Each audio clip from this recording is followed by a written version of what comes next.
I'm in.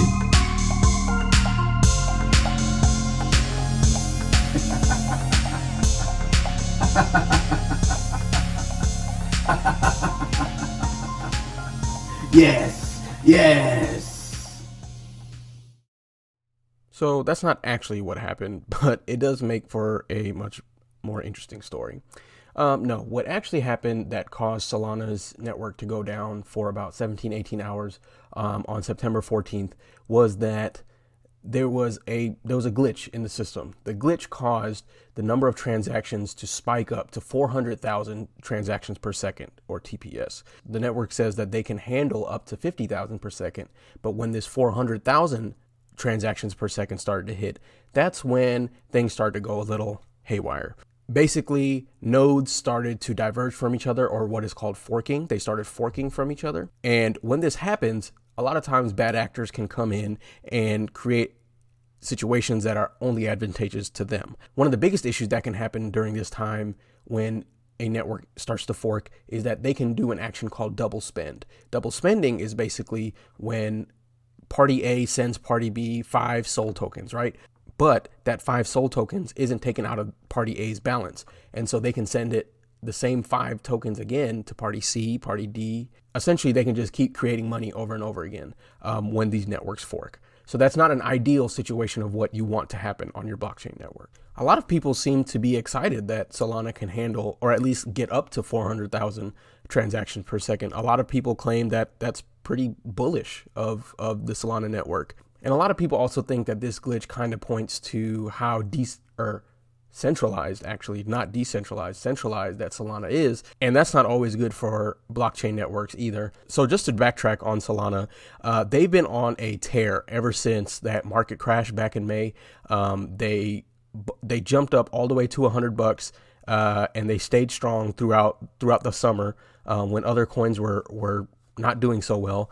And once it hit 100, it quickly doubled up to 200 before the price started to finally cool off. The NFT craze has also really helped out Solana within the last couple months as well.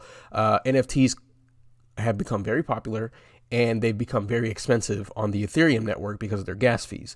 Solana, on the other hand, they provide NFTs with very low gas fees, so very low transaction fees, and anybody can really get in or out with much less money involved to be spent on the fees for the network. So when the Solana network was down, what exactly happened to the price? Let's take a look.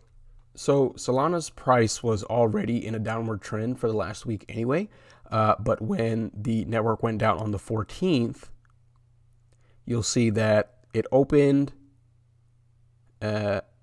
you'll see that the price opened above 160, and then throughout the day when the network was down, it tumbled all the way down to the low 140s. So if you were able to pick up some, good for you.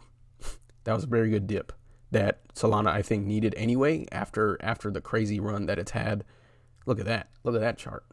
So I think the glitch kind of came at the perfect time because the price was looking to correct anyway, so might as well put something terrible, put in a terrible catalyst in for that to happen. And now it's, the price is at a healthier, more stable price right now, in my opinion. But what had to happen in order for the Solana network to go back online?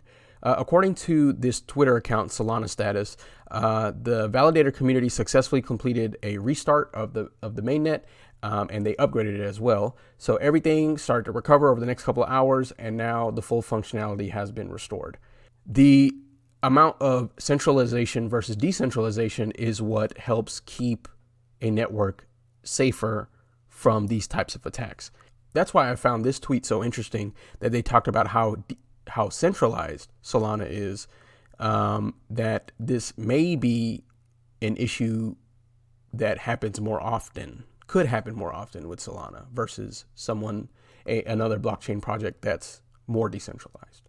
Anyway, there's so many potential self-proclaimed Ethereum killers out there, but at the end of the day, a lot of them do come into popularity just because of Ethereum's high gas fees, or there's always going to be off-brand versions of everything, right? So is Solana the real deal? Could be. I'm not saying it's not. I'm not saying it is. But just keep in mind that a lot of these projects only gain popularity because Ethereum or Bitcoin has a couple of, disadvantages. And these projects only attempt to fix one or two of them, but overall, they have issues like this, you know. Anyway, what do you guys think about Solana? Do you think it's SOL? Do you think it's the future?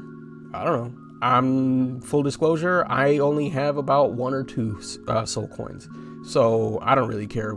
You know, I don't have much stake in it. Staking, funny. I don't have much stake in it, so you know, it'll be interesting to see how this project recovers from this. I think that they have good potential, but you know, we'll see. Thanks for tuning in. Hopefully this was informative, and please remember, in the comments, shill your best coins so I can talk crap about them. Shill them. Thanks. See you next time.